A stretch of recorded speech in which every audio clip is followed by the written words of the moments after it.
What's up, tribe? What's up? Welcome back to another retro review. This is a different world. This is the season finale for season 3. Um, and it's finals. Okay, it is finals week, and we see everybody is down at the pit. Freddie is freaking out. She wants some coffee because she got a paper to write. Kim is getting ready for her chemistry exam. Poor Whitley walks in the pit looking totally shell-shocked because she just got done taking Colonel Taylor's math exam. And Jaleesa is elated and everything else because she just took her final exam. She said she just took her final exam, baby. And she is absolutely ready to be done. Dwayne comes in, and Dwayne found out that he is getting ready to get his Phi Beta Kappa key.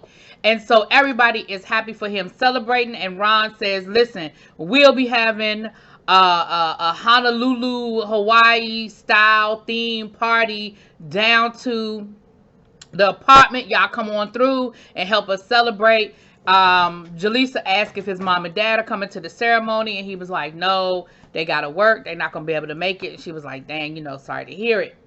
Now Julian rolls up on Whitley and tells Whitley, listen, I'm sorry I'm running, I got a lot going on, but listen, let's meet for lunch. He said, I got something to ask you. She said, you got something to ask me? He said, yes, I got something to ask you, so let's meet for lunch. And he tells her the name of the place. Listen, let me explain something. Men,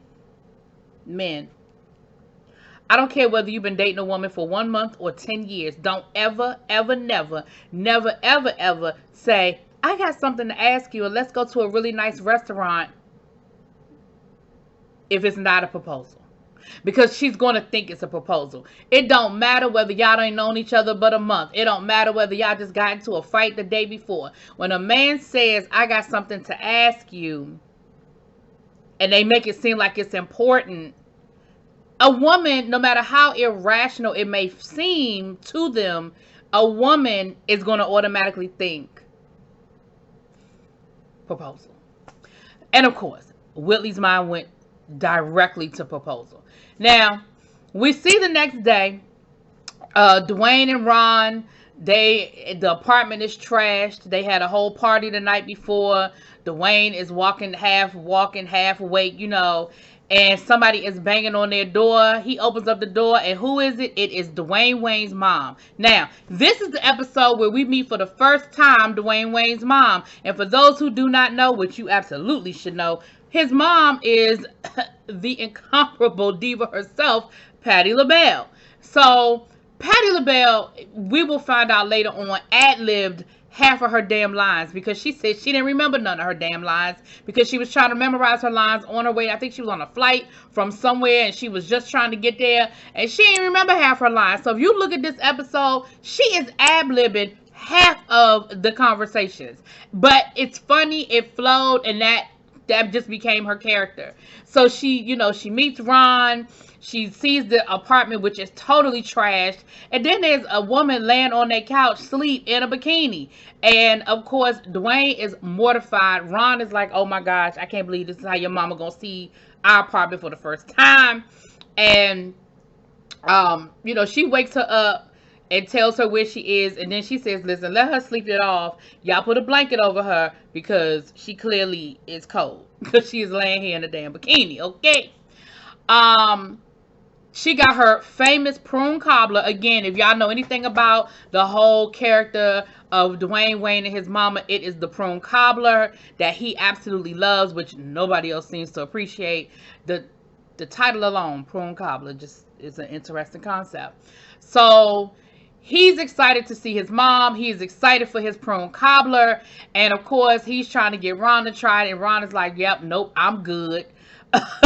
But she is there for the ceremony, right?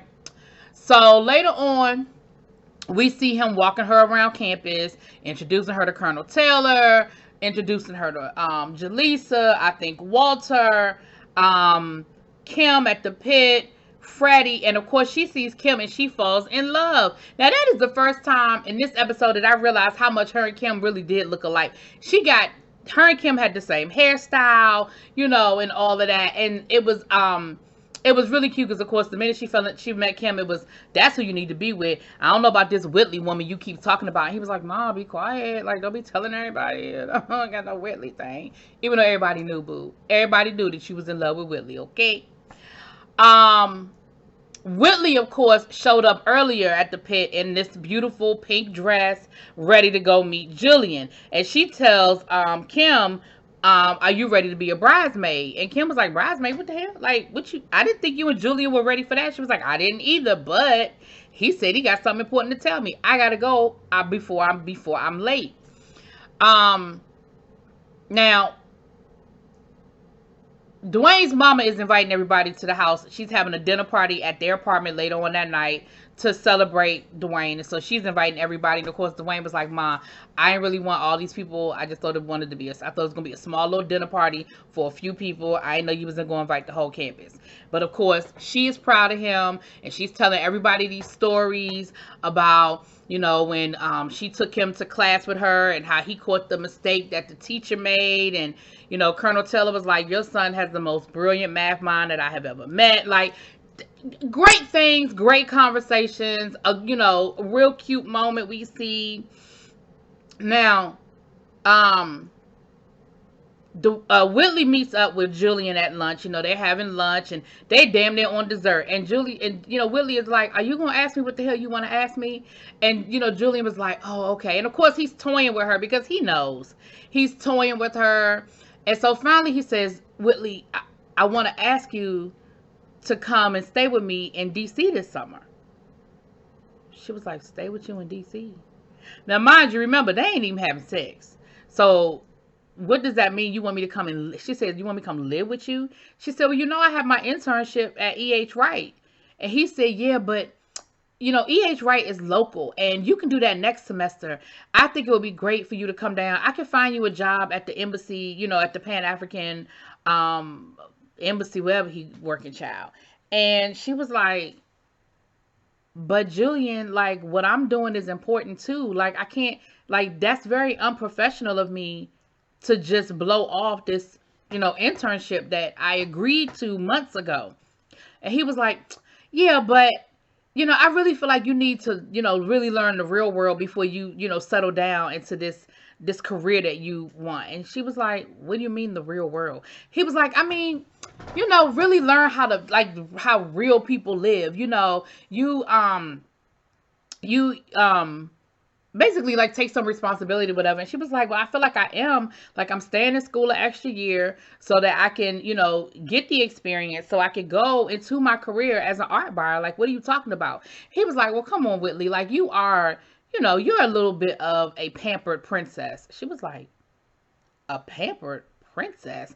She said, well, that's rich coming from you, Mr., you know, summers at the vineyard and private school and all of that. Like, let's not act like you came from the hood, because you didn't. Like, you grew up just as pampered as I did.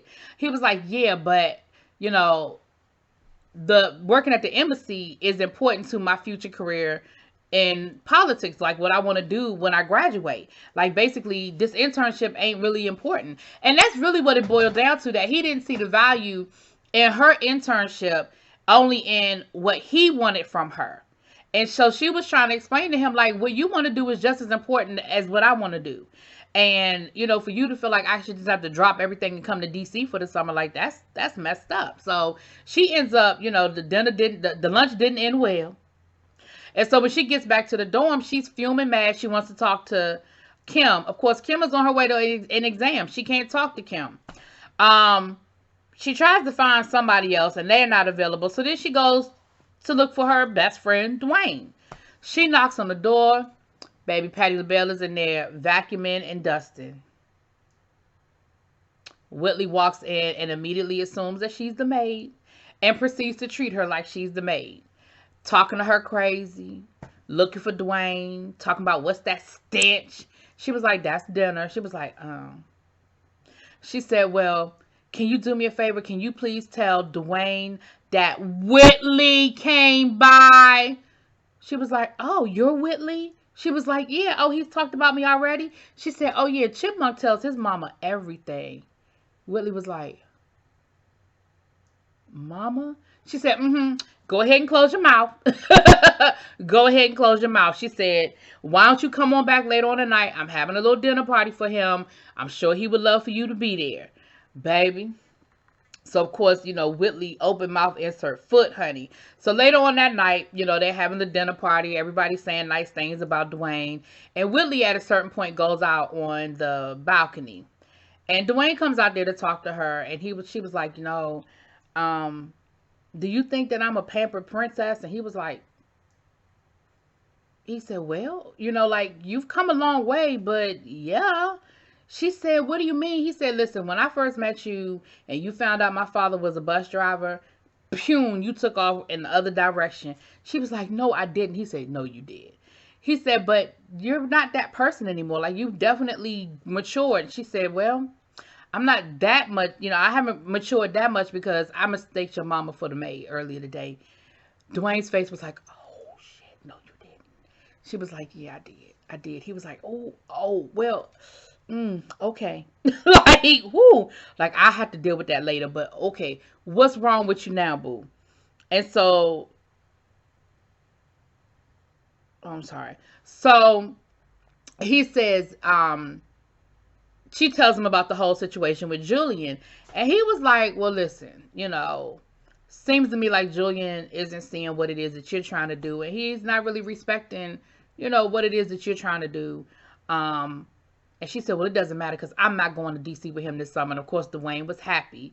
And she was like, yeah, you could wipe that smile off your face, okay? And he was like, I'm just, just smiling. And so, he tells her, listen, you're doing what you have to do. Yes, you're a little bougie, but you're a good person. And don't let him make you feel like you're not a good person, He says, and now you might want to get your ass back up in there and eat like a double helping of this prune cobbler, because you are definitely on my mama bad side. So the next day, we see all of them getting ready to go to Dwayne's ceremony. He's in a suit. His mama's all dressed up. Ron's in a suit, and everything. And Whitley, pulls him aside to talk to him. And, she gives him some caviar. She said, good eats for a good person. And I really appreciate that you're always there when I need you. And you always have encouraging words for me. And, he was like, no, that's cool, Whitley. I got your back. I'm your boy. So Dwayne's mom actually ends up inviting her to come to the ceremony and sit with them. And of course, she's like, oh my gosh, Miss Wayne, I thank you so much. She was like, just come on before I regret it, before I change my mind. So that is the end of the episode, you guys. That is the end of season 3. I know it took us a long time to get here, but season 4 is where it really gets good, y'all join me back here for episode 1 of season 4, and I will talk to y'all later. Peace.